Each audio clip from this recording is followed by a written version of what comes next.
Asato ma sadgamaya, tamaso ma jyotirgamaya, mrityorma amritam gamaya. Om Shanti Shanti Shanti. Om, lead me from the unreal to the real. Lead me from darkness to light. Lead me from death to immortality. Om, peace, peace, peace. Today,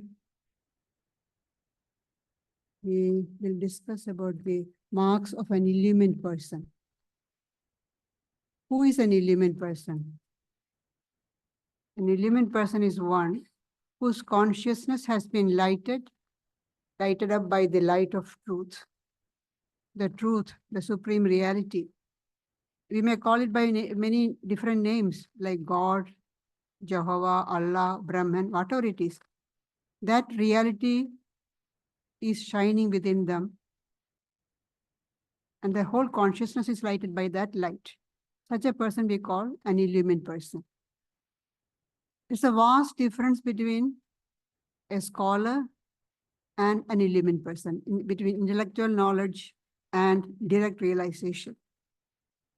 Sri Ramakrishna compares the scholars without any direct experience or even striving for direct experiences as like vultures. Soars very high, but the gaze is fixed on the charnel pit on the carcasses. Vedanta speaks of the two types of knowledge, the higher knowledge and the lower knowledge, Paravidya and Aparavidya. All knowledge that we usually have, secular as well as sacred, is, according to even Vedas, as designated as Paravidya, Aparavidya, the lower knowledge.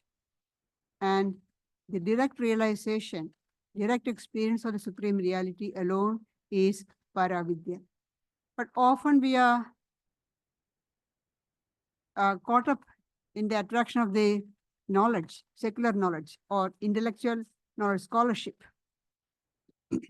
Shankaracharya, who was himself a great scholar, a debater, as well as a knower of Brahman, says that using flowery language, great skill in interpreting the scriptures, and scholarship, these are for momentary enjoyment of the scholar.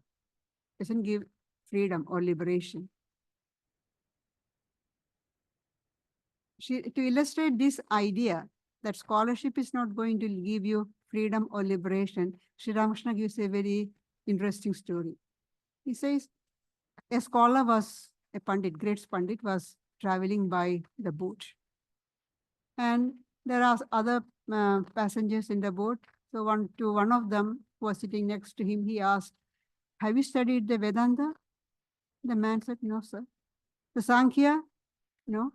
Yoga? No. Patanjala, Vaisheshika? The man kept on saying, no. Haven't done that, any of these things? No. So the poor man, he hasn't studied any of these systems of philosophy. He sat quietly. A short while later, storm arose. And the river became choppy. The boat was about to sink. Then the man asked, sir, do you know how to swim? He said, no. Well, I don't know Vedanta, Sankhya, Yoga, but I know how to swim. So the important thing is how to swim the ocean of this world, how to cross the world. Studying scriptures, so that's why Shankaracharya says it's for intellectual enjoyment. That's not going to give you freedom or liberation. Swami Vivekananda says, religion is the eternal relation between the eternal soul and the eternal God. The mystics of all religion have tried to realize this eternal relation between the individual soul and the eternal and the supreme soul. What do the scholars and theologians do? They count the branches, the twigs, the leaves, whereas the mystics go straight and eat the fruit. This is Sri Ramakrishna's story. They go straight for liberation, freedom. And this eternal relationship, it can't happen in a day or two. It is a result of the struggle of countless lives. It takes a long time. People want instant realization. It doesn't happen instantly. There's no instant realization. If anybody says after starting on the spiritual path, within a few months, I have had realization, you cannot trust such people. It takes many years or lives of hard struggle. William James, in his book, The Verities of Religious Experience, writes, this overcoming of all the usual barriers between the individual and the absolute is the great mystical achievement. It's the achievement of the mystics. Now, how do we recognize these illumined souls? It's very hard to recognize them. There is no external marks on them. They don't have any distinguishing marks externally. Like when Sri Ramakrishna wanted to see Ishardanda Vidyasagar, meet him, who was a teacher in Vidyasagar school, agreed to take him. And he mentioned to Vidyasagar about Sri Ramakrishna's desire to meet him. So Vidyasagar asked, what sort of a holy man is he? Does he wear ochre clothes, have Rudraksha beads, matted hair? No, sir. He doesn't have any of these things. He dresses just like an ordinary person with a bordered dhuti. He has puts on polished slippers. He has got mattress, mosquito curtain, everything. But he knows nothing but God. So externally, it's very hard. The people of Dakshinesha, even the others who visitors, couldn't recognize Sri Ramakrishna many times because he's so simple. He's just like ordinary person. Even Holy Mother. People came to meet her, and there's an instance of one lady who came to meet her. Holy Mother was sitting with Golabma and others, and the lady went straight to Golabma because Golabma is a very imposing person. Mother is so ordinary, simple. So it's very hard to recognize these illumined people. They live in the world, just like us, but they are untouched by the world, like the lotus leaf. You know, the lotus leaf, you pour water or rainwater comes, it just rolls off, doesn't touch that leaf.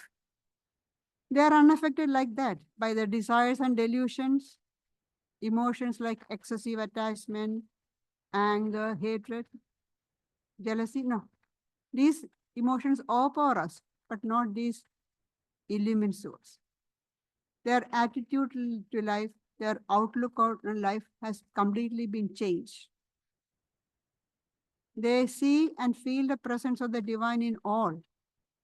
And so they love everybody, they have compassion for everybody, hatred for none.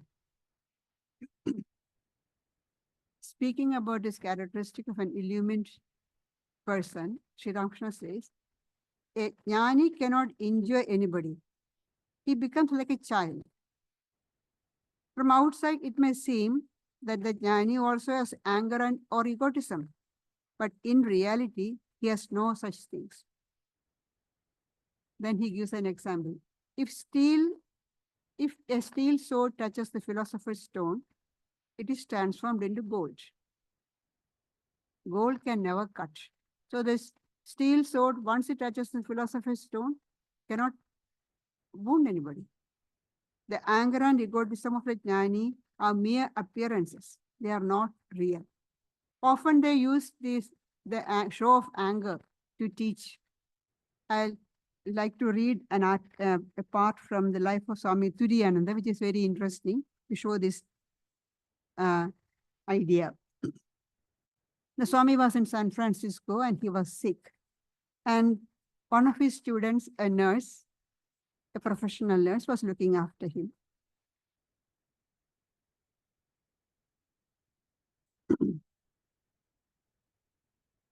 So she says, the Swami lost his temper when he was ill. One day when I went to attend on him, I saw him in an angry mood. As soon as he saw me, he greeted me with harsh words and said, "You Western nurses don't know anything. Any Hindu knows how to nurse much better than you people who are trained nurses. Our grandmothers are better doctors than your MDs." When he said this, I knew he did not mean it literally. Yet, we qualified nurses do get angry, as you know, when our profession is attacked. I was hurt by his remarks, and I said sharply, "I don't know anything about your grandmothers. But this much I can tell you, in our country, sick people show greater patience than you." To this, the Swami said, "Yes, you people are fond of show. I don't care whether you praise me or blame me. If you don't like, if you don't like it, you can go away. I don't want any nurse. You can boast of your greatness where people will praise you. I can't work with you. You want outward pleasantness and praise. I can't pretend just in order to please you. In this country, even sick people don't get the freedom to act. Are we to consider all our actions in terms of the reactions of the nurse?" I respected the Swami, and so I regretted my impatience, and my eyes filled with tears. Noticing it, the Swami immediately changed his tone. With all gentleness, he said, "You don't know that we are accustomed to act like this in India. We scold those whom we love for their own good." See, we scold those whom we love for their own good. We never utter harsh words to people to whom we are indifferent. We try to improve those whom we love. What does it matter whether I am in good health or ill health? I have come to this country for your good and not for mine. The reader should remember that Turiyananda never cared for his personal welfare and had an extraordinary power of forbearance all his life, even when subjected to the most acute physical suffering. So it's not that Swami was really suffering, he just made the show of anger. His interest was not in his own good, but in the good of others. The devotee herself realized this later on. She said, "But I couldn't have understood his greatness without his show of anger." The show of anger. During his state of convalescence, he was the personification of kindness and courage. So these great people, they don't have real anger. They make a show of anger for training their students. That's why Sri Ramakrishna says the anger and egotism of a jnani are mere appearances. They are not real. The scriptures give various indications as to when we can say definitely that a person is an illumined soul. The Brihadaranyaka Upanishad says, "Yada sarve pramuchyande kama yesi hridi shridaha atha martyu amrado bhavatyatra brahma samasnute." When all the desires that dwell in the heart are gone, then he, having been a mortal, becomes immortal and attains Brahman in this very body. It's not after death, but here, while living in this body. And these illumined souls are referred to by different terms, like Jivan Mukta, liberated while in the body, Sthita Prajna, of steady wisdom, Gunatita, the one who has gone beyond the three gunas. We see this in the Bhagavad Gita, Sthita Prajna, Gunatita, and Bhakta, real Bhakta, the ideal devotee. In the Gita, Shri Krishna speaks about the characteristics of steady wisdom, a true devotee, the one who has gone beyond the three gunas, sattva, rajas, and tamas, in different places. In the Yoga Vasishta, we see Rama asking his teacher Vasishta about the characteristics of a Jivan Mukta. And Vasishta says, "To him, this world of senses has ceased to exist, although he lives and moves in it." So the world has ceased to exist. Doesn't he live? What happens? He lives in it. He acts in it, moves in it. But as far as his emotions are concerned, the world doesn't exist for him. Undisturbed by pain and pleasure, free from egotism, his mind is free from all modifications, though engaged in actions. About the Siddha Prajna, the person of steady wisdom, Sri Krishna starts by saying that such a person has overcome all desires. Prajahadi yada kaman sarvan. All the desires have been, he has overcome all desires. How do we overcome the desires? By suppressing them? No. You suppressing them, it bounce back after some time. Overcome by desires, a stage comes in life when one realizes that the desires for things of the world, all these are very petty compared to the great treasure that we have within. The ever-free, blissful Atman, ever free, ever blissful Atman. That great treasure we have. Compared to that, the pleasures of the world, enjoyments of the world are very petty. So all the desires goes away. The senses naturally, they are outward bound. That's how they are. They see the external world and then desire external objects. But through our own, the practice of discernment, yoga, we have to turn them inward and try to seek the Atman within. And then the person can say, I desire nothing. Why? Because I got something greater, something better. That is why the person becomes satisfied in the self. Atmanya atmana tushta. Satisfied with one's own self, one's own Atman. There are no more desires now. That is why the Brihadaranyaka Upanishad speaks about gives three terms. Aptakama, Atmakama, and Akama. Aptakama is the person whose all the desires have been fulfilled. How is that all the desires fulfilled? Atmakama, because the person has realized the Atman, the soul. And then that person becomes Akama, free from desires. So first, Aptakama, desires fulfilled by realizing the Atman, Atmakama, and then free from all desires, Akama, no desires at all. That is why Holy Mother asks us to pray for desirelessness. She says you just pray for desirelessness. You don't have to pray for this and that. We need so many, we desire so many things. So you are going to give a long list. The list will be endless. Just pray for desirelessness. Another characteristic that's one of the main characteristics, free from all desires. Another characteristic is Dukheshu anidigna manaha, Sukheshu vigaraspirha, Vida raga bhaya krodha.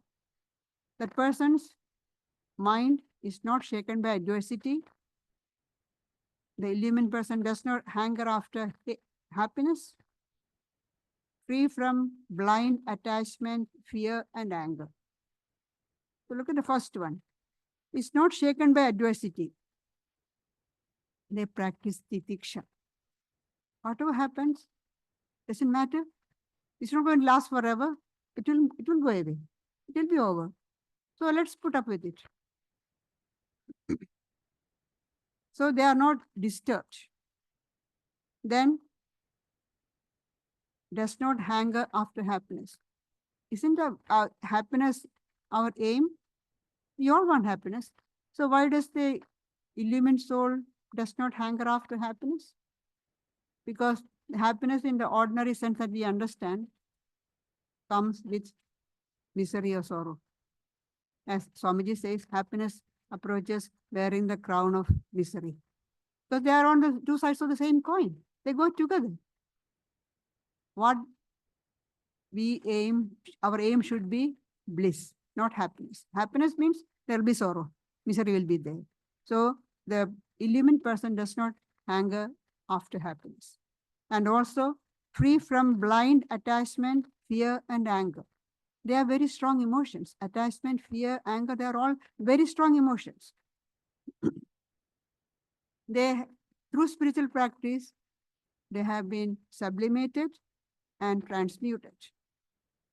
And that's the only way to overcome attachment, fear, and anger.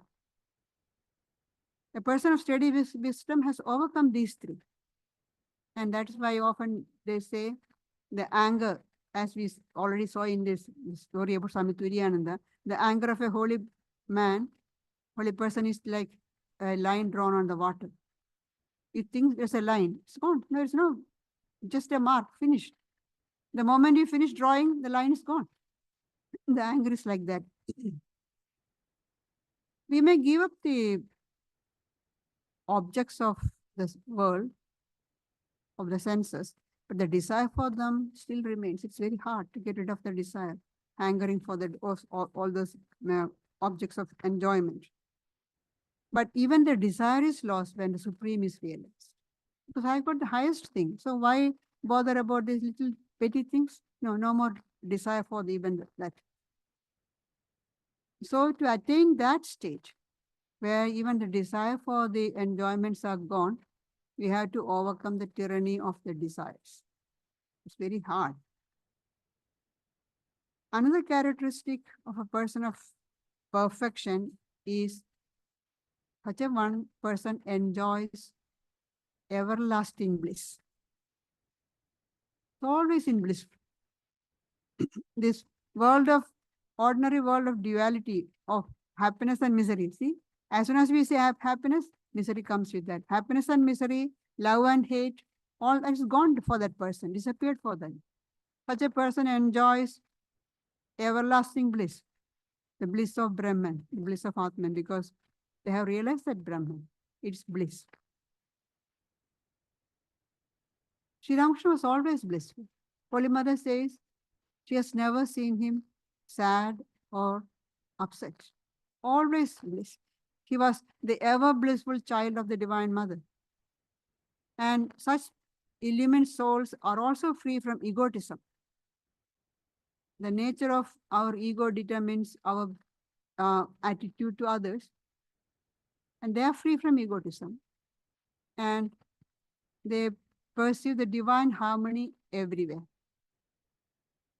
Again, we can say these people, the illumined beings, are so gentle, their heart is full of love, that they do not disturb anybody. They do not agitate the world. And at the same time, they are in touch with that supreme divine, which is a source of all strength. They are so strong that nothing can disturb them. The world cannot disturb them. Whatever happens, the world is not, they are not disturbed by the world. So we see a combination of gentleness and strength in such illumined souls. These illumined personages, they can be the active type or quiet type. Two types are there. The active type are the great teachers, or great teachers of the world. They are helping us to experience the reality. The quiet type, they live quietly.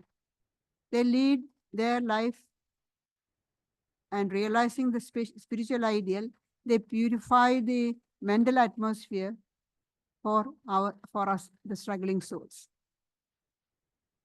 But whether they are active illumined beings or the quiet type, the result, they have achieved that state after a result of persistence, indomitable courage, and hard work of long years, along with perfect self-discipline. And they are ready to help spiritual seekers wherever they are. They're always ready to help. We can see these illumined souls in all the world religions. Not that it is we find them only in one particular religion. No, we find them in all world religions. And that shows that this universal nature of realization. Mystics speak the same thing. All the realizations are, if you look at all the realization of the mystics and how they try to explain it or express it, they're all similar. Because realization, the highest realization is the same everywhere. Let's look at some of the world mystics of the world, the realized souls. It's generally said that Islam is anti-mystic. Well, maybe. However, during the Middle Ages, Islam has produced a great number of mystics, and they are often known as the Sufis. One of the great Sufi mystic is Rabia of Basra. She was orphaned as a child and then sold as a slave. One night, her new master, he woke up at night, in the middle of the night, and saw Rabia, as usual, spending the whole night in her prayer vigil, and a strange light emanating from her, lighting up the whole house. The man got frightened, and the next morning told her, "You are free. I don't want to keep you as a slave anymore." This strange feature of light emanating from the body or surrounding them, we see in the lives of many mystics. To give another example, is Saint John of the Cross. He was imprisoned by the jealous authorities of the church, not by anybody else. Of his own order, and the Carmelite order, they imprisoned him. And at night, the whole cell used to be filled with light.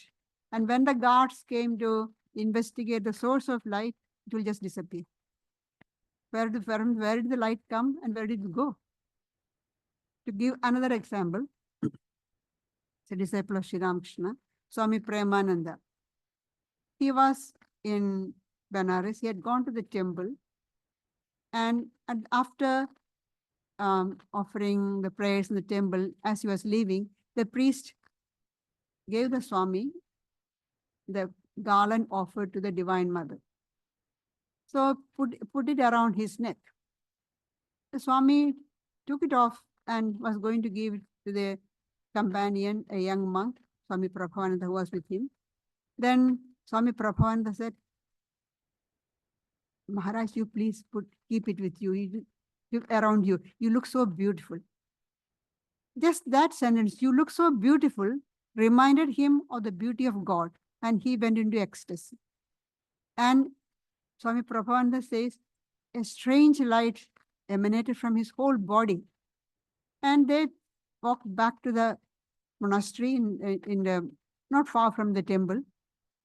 And the streets of Benares were very, very narrow and full of people, very crowded. But as he was walking, the crowd parted, gave him way, and stood looking at him, because everybody could see the light emanating from his body. So how will you explain this? This is all very mysterious.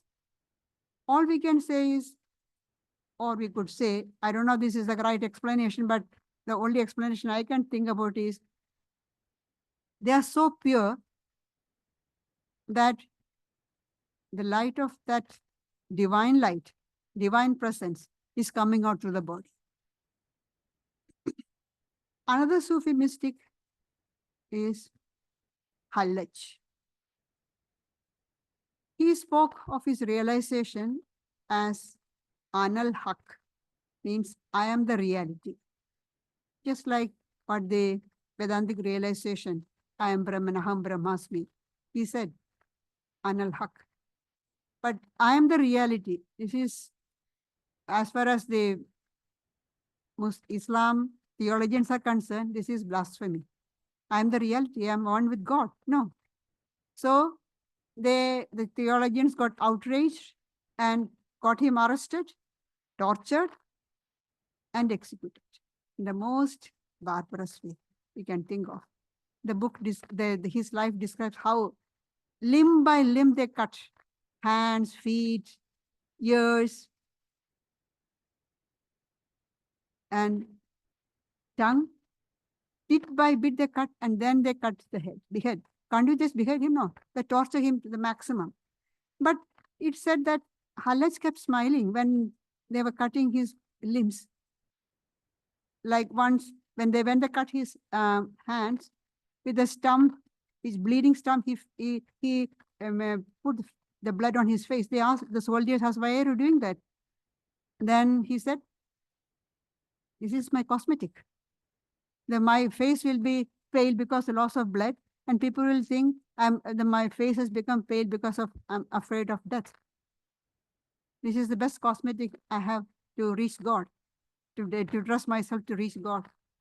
He did not have any body consciousness. He did not identify with the body. That didn't have any hatred towards those soldiers who are doing their job.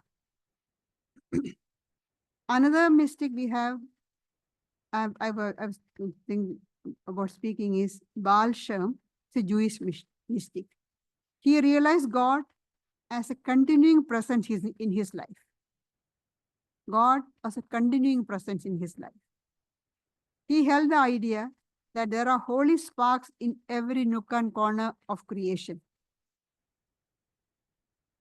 And being aware of that, the presence of the holy spark in every nook and corner of the creation, according to him, we are all one in God. And how are we to become aware of that presence of God, that we are one with God? Baal Shem says, we do every act, eating, drinking, working, whatever it is, be for the sake of God. That is just like what Brother Lawrence said. Brother Lawrence says, pick up a straw from the ground for the love of God. According to Brother Lawrence, our spiritual progress does not depend on changing our position or work, but in doing our ordinary work purely for the love of God. Most ordinary work for the love of God.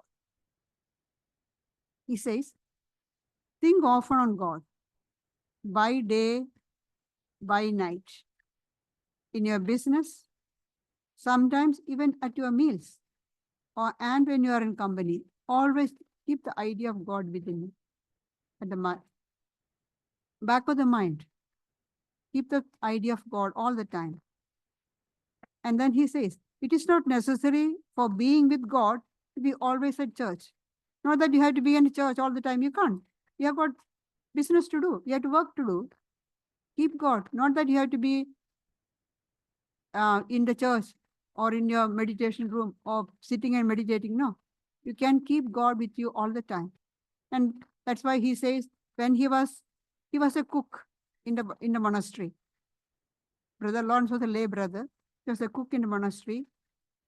And he says, in the midst of the clamor of the kitchen, the pots and pans, many people shouting for things at the same time, his mind was with God as though he was in the church in front of the altar, praying on his knees. St. John of the Cross spent about 8 months in the narrow dungeon. I said earlier how he was imprisoned by the church. And they put him in a narrow cell in the dungeon for 8 months. That's where he spent a lot of his time. Even in that condition, he spent his time in continual ecstasy. And he wrote some of his best work while he was in prison. His love of God kept him joyful. Whatever came to him, honor later or humiliation while in the prison, He accepted serenity and joy, both come from God. He accepted them. Doesn't make any difference. See, these are all examples how these illumined souls treat everything with equanimity. They are not disturbed by whether the world shows them honor, praise them, or blame them, insult them, humiliate them. No, they are not disturbed by that. Lao Tse, a Chinese sage, according to Lao Tse, spiritual practice consists in learning to live in harmony with Tao, giving up ego and self-will, and allowing ourselves open to the working of Ti, the power of Tao within us. And in Hinduism, we have many illumined souls from very ancient time to modern times. You all know the story of Alexander and the sage. Alexander, how when he came to India, he wanted to take a sage back with him to Greece. And when he refused, he threatened, "I'll kill you." And the sage laughed, "You kill me?" First, he tried to tempt him, "I'll give you so much of gold, this wealth, power, honor." The sage said, "You can give to somebody who are interested in that. I'm not interested in that." Then, what else can the emperor do? His next weapon is threatening. That threat, "I'll kill you." Well, you can kill the body. You cannot kill me. How can you kill the imperishable Atman, the soul, self? And coming down the ages, we have just a few examples I'm talking about too. There's so many of them which you cannot finish describing. Look at Shankaracharya. He was an embodiment of the ideal of the perfected soul, about whom he wrote so many times in his books. In Vivek Chudamani, he gives a long description of the characteristic of a perfected soul. He himself was that, one of them. After having the highest realization, he returned to the world of duality, to the normal world, lived among them, to rejuvenate the religion and lead people on the path of spirituality. So Sri Ramakrishna says, Shankaracharya kept the ego of knowledge. Sri Ramakrishna speaks about the ripe ego and unripe ego. And then he says, unripe ego is the ego that we all have. I'm such and such a person. I'm so powerful. I'm so wealthy. I have got this, describing all our possessions. These are all unripe ego, identifying with the body, mind, and all those things. The ripe ego is, I'm a child of God. I'm a servant of God. And even this ego of knowledge, here Shankaracharya had, Sri Ramakrishna says, the ego of knowledge to help others, lead others on the path of spirituality. The amount of work he accomplished in the short life of 32 years is stupendous. The commentaries that he wrote on the Prasthanatraya, Brahma Sutra, Upanishad, and the Bhagavad Gita, and going and establishing all over, traveling all over India, and debating and establishing the supremacy for Advaita Vedanta, and establishing the monastic orders, the mutt in the four corners of India to keep up the religion strong. All within the short time span of 32 years, he did all this. And he was one of the active mystics, you can say. Earlier I said the active mystics and the quiet type. He was one of those active type. He was an out and out non-dualist, but at the same time he had great devotion to gods and goddesses. And a very tender heart. You wouldn't expect, when you read the commentaries of Shankaracharya, you think this person must be a dry intellect, because the Advaita was talking about non-dualism, but he had a very tender heart. It says, the story says that suddenly one day he came to know that his mother is on deathbed. He traveled to her bedside, helped her, enabled her to have the vision of Lord Vishnu, her chosen deity, and did everything for her, and even her funeral rites, because he was the only child. Then we come to Ramanujacharya. He emphasized the path of devotion and service to the Lord in a spirit of self-surrender. These are the spiritual practices that Ramanuja emphasized. And this spiritual illumination brought his heart infinite compassion. His heart was so full of love for others, compassion for others, that he didn't care for his own salvation. There's a story, it says that when Ramanuja's guru initiated him with the mantra, the guru said, this mantra, whoever utters this mantra will have spiritual realization. It's so powerful. But you should not say it loud. You should not divulge it to anybody. If you do that, you will go to hell. Now, the teacher said, if you utter it, you will be free from the bond of this life. So he thought, why not I give it to everybody? The people will be freed. And I had to go to hell, doesn't matter. His compassion was so much that he climbed to the top of a building near the temple and shouted to all the people, come, my guru has given me this wonderful, powerful mantra. You repeat this and you will be saved. You will be liberated.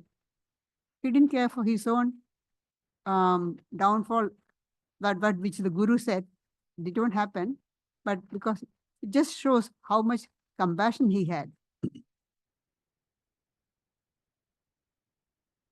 Then let us look at one of these contemplative type, Pavahari Baba. Pavahari Baba is a sage, mystic, who lived in a cave. He never came out, and people very rarely saw him.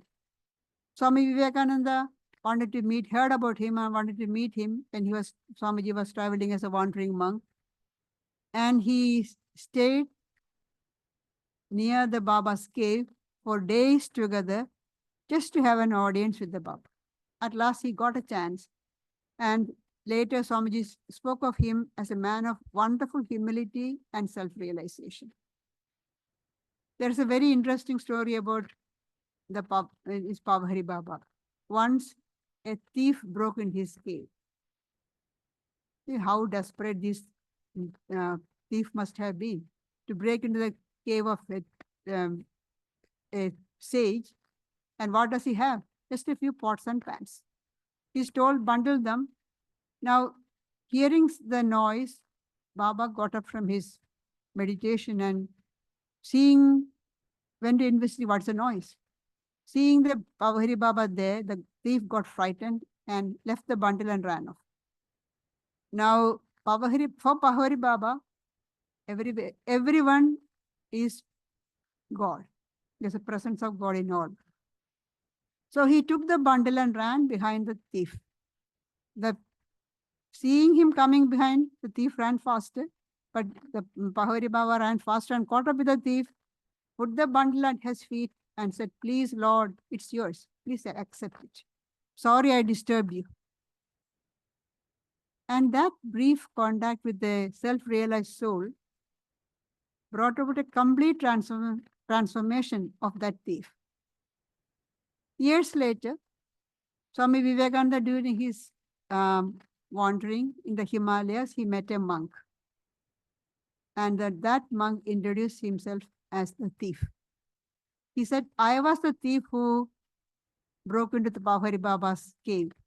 See, that contact with an illumined soul completely changed. That's what happens. When you have a contact with the illumined soul, It changes our attitude completely. Our mental outlook is completely changed.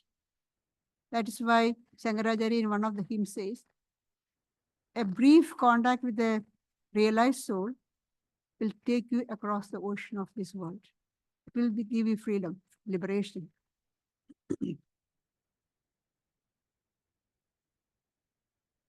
Once Swamiji asked, when he met this Baba in person, he talked to him. Swamiji asked why he didn't come, why he spent all his time inside the cave. Why didn't he come out and help the people, help the world? People who are seekers, spiritual seekers. His reply was, do you think that physical help is the only help possible? Is it not possible that one mind can help other minds even without the activity of the body? The mind can. The mind is so powerful. That's why later Swamiji says, you shut yourself in a cave and think a good thought. That thought will break through the cave and spread and influence people all over the world. Such thoughts are so powerful.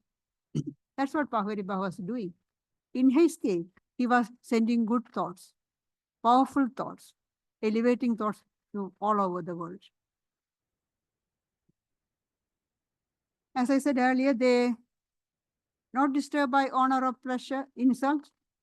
They shower their grace and compassion on all who need it, without caring whether the person is deserving or not.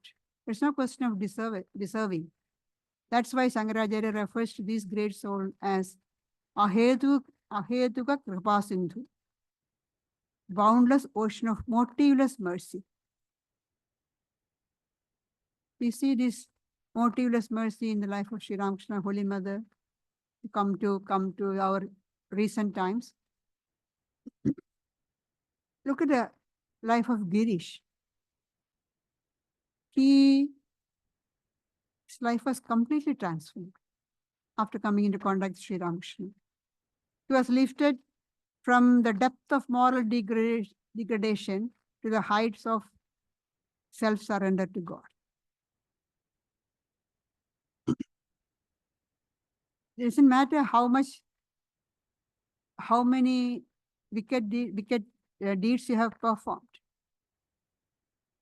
Once you get their grace, you are saved. Holy Mother says, if my child gets covered with dirt, is it not my duty to cleanse him and take him on my lap? See, they are infinite compassion. They don't not think whether this person is deserving or not. They are boundless ocean of motiveless mercy. Holy Mother lived in the midst of her relatives. And if you read her life, you can see those relatives are extremely worldly, always quarreling for money and pestering for money. But she was completely undisturbed by all that. Her mind was always on a higher level. These quarrels of her relatives fighting for money did not disturb her at all.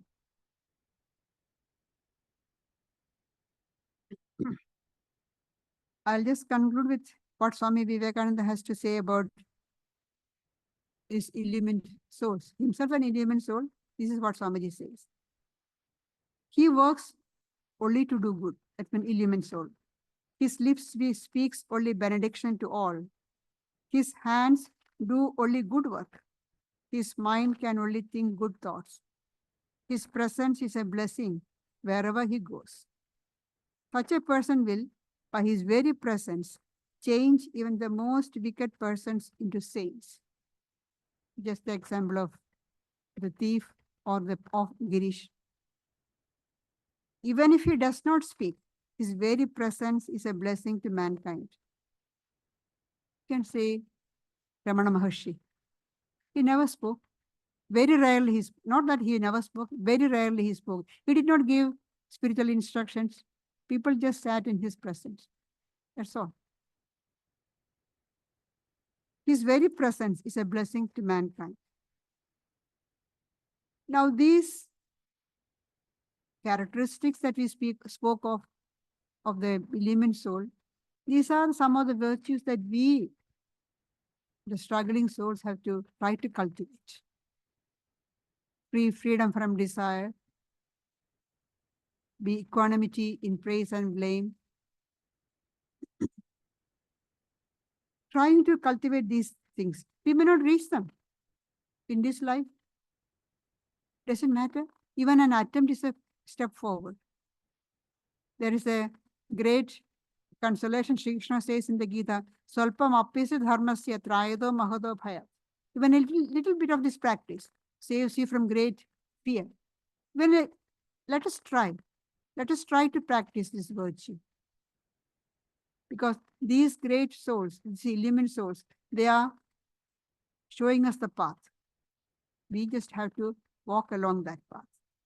They are showing us the path to enlightenment. Let's try to walk along that path.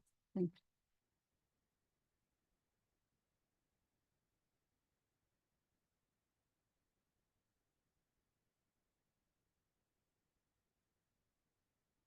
This coming week, we'll have the fortnightly Bhagavad Gita discussion. That'll be led by Gayatriprana on Friday night. Next Sunday, we have the monthly Gospel of Sri Ramakrishna talk. And also in the evening, via Microsoft Teams, Gayatriprana will be conducting a Bhagavad Gita class. We're going to conclude now with a guided meditation. I'll be conducting that. Just give me a few moments to sit.